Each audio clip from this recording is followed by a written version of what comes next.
Come along for a once-in-a-lifetime journey through New England as you've never experienced it before. A true insider's guide from the editors of Yankee magazine. Join explorer, adventurer, and traveler Richard Weiss and his co-host, Yankee senior food editor Amy Traverso, for behind-the-scenes access to the unique attractions that define this region and uncover the hidden New England that only locals know. It's the ultimate travel guide from the people who know it best.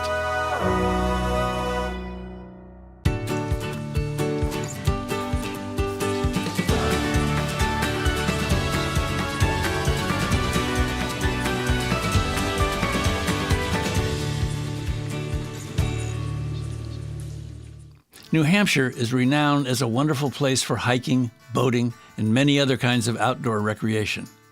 But one area in the Granite State that may be less well known is the arts scene. To get a snapshot, we visited 3 New Hampshire institutions celebrating the arts: the Andrus Institute of Art in Brookline, the Music Hall in Portsmouth, and the stunning José Clemente Orozco murals at Dartmouth College in Hanover. In the Baker-Berry Library at Dartmouth, you can find a true hidden gem of the art world: the monumental mural, The Epic of American Civilization, painted by Mexican artist José Clemente Orozco between 1932 and 1934 during his residency at the school. José Clemente Orozco is pretty important in the art world. He's one of Los Tres Grandes, the 3 greats of Mexican muralism, along with Diego Rivera and David Alfaro Siqueiros. Within the canon of Mexican modernism, he's one of the most famous and important artists. Orozco was invited to Dartmouth by 2 art history professors who wanted to have him teach students the technique of fresco painting. He came here, he did a test panel over there in the corridor, taught the students the technique of fresco, and while he was here, they were lobbying the administration, predominantly the president at the time, for a larger commission to paint the walls in this room. He got the commission, and the result has become one of the landmark pieces of art in New England. Along with Diego Rivera's Detroit Industry mural, it's one of the 2 most impressive, large-scale, elaborated mural cycles in the United States. It had a pretty profound impact on how American art developed from the 1920s to the 1950s or so. The mural is composed of 24 individual panels depicting the history of North America, from the Aztec migration into Mexico to the industrialization of modern society. So Orozco begins with the conquest of the Americas by Cortez in the modern half, and then he sort of jumps to the 1930s. And in the 1930s, there's a sort of very robust public discourse about these 2 Americas. Anglo-America, of course, is U.S. America, and Hispano-America is sort of the rest of the Americas.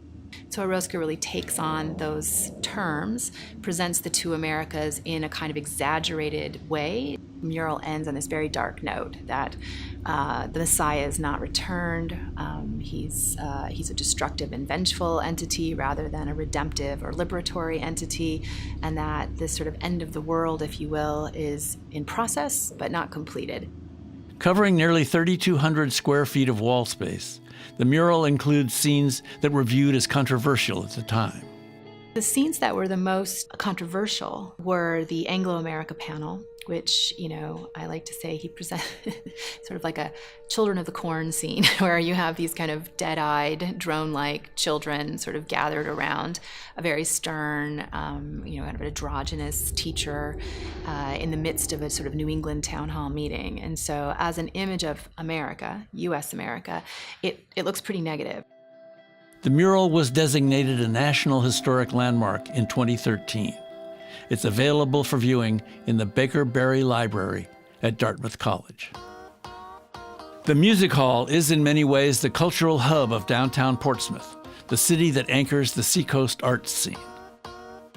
The Music Hall is a 21st century vaudeville house brought to life in an extraordinary mix of terrific staff, wonderful volunteers, great board members, but above all, the artists, authors, and films, art films that come here.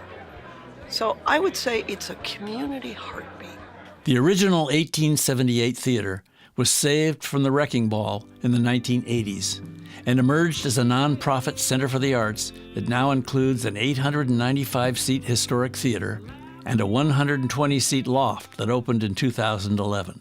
Renovations to the historic theater have uncovered murals on the domed ceiling, added a fantastic handcrafted chandelier, created a lobby that has won numerous awards, and whose restrooms have been named among the best public bathrooms in America.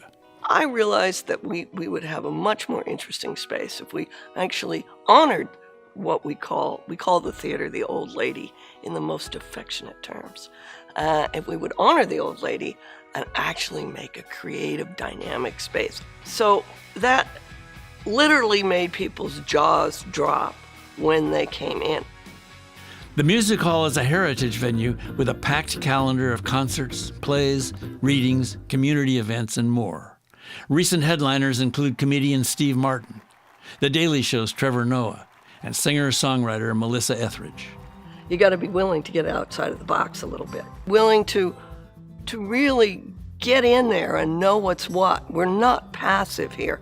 We have a curatorial vision that may be extremely eclectic, but it's informed by the world around us and what we see connects with people and our overwhelming commitment to, as in the words of the immortal Virginia Woolf, only just connect.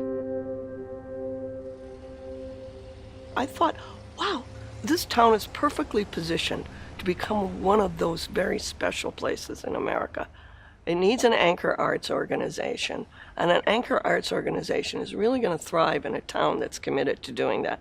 So we have a very intertwined relationship. The town built the music hall, and the music hall helped rebuild the town. The Music Hall has connected with the city of Portsmouth, too, as it fully engages with the thriving city of today. Founded in 1996 by local art lover Paul Andrus and sculptor John Weedman, the Andrus Institute of Art in Brookline is New England's largest outdoor sculpture park. The Andrus Institute of Art is dedicated to the arts and giving it to the public. We invite artists from all around the world. We give them all the equipment they need to make what they want to, relating to that particular year's theme. Each year, a select group of artists from around the world is invited to the Institute to sculpt for 2 weeks. They leave their pieces here, where they sculpted them, available for everyone to see. We are open, free to the public, and we want you to come on their own terms, because people see things from their own experiences, and it's important that they understand that the artist gives the work to the viewer. It's a gift.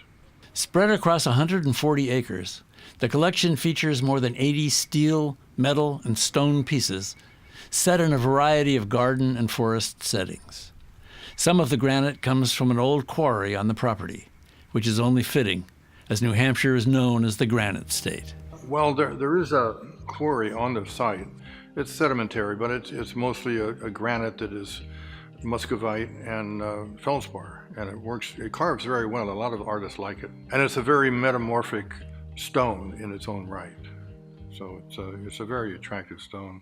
Along with the sculptures, which are designed to withstand the New England seasons, are 11 hiking trails coursing through the property, a former ski hill.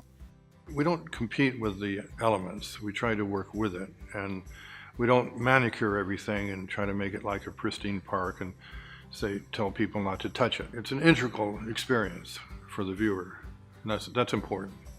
One of the most notable sculptures is called Phoenix, which was carved from granite by Latvian artist Janis Karlovs. Standing 15 feet tall and weighing about 11 tons, is the largest work in the park. And we only gave them 2 weeks, and he ended up doing the largest piece that year. As you can see, it's large. I was amazed, and I didn't see the eye until he had actually finished. He put that on just at the last. It says something about the artists that come here, and they're all pretty much of this nature, of getting lost into it, but finding themselves and finding something to share. And that's really the crux of it. One of John's favorite sculptures is the Horse of Inspiration, carved out of granite by a Mongolian artist. 10 years prior to doing this, they didn't have power tools in Mongolia. But this is very nice. A lot of people come here, and interestingly, the parking lot will be full of cars, and I'll come up the driveway to the studio, and I won't see anybody. They're all out in the woods somewhere. But they're having fun on their own again, and that's good.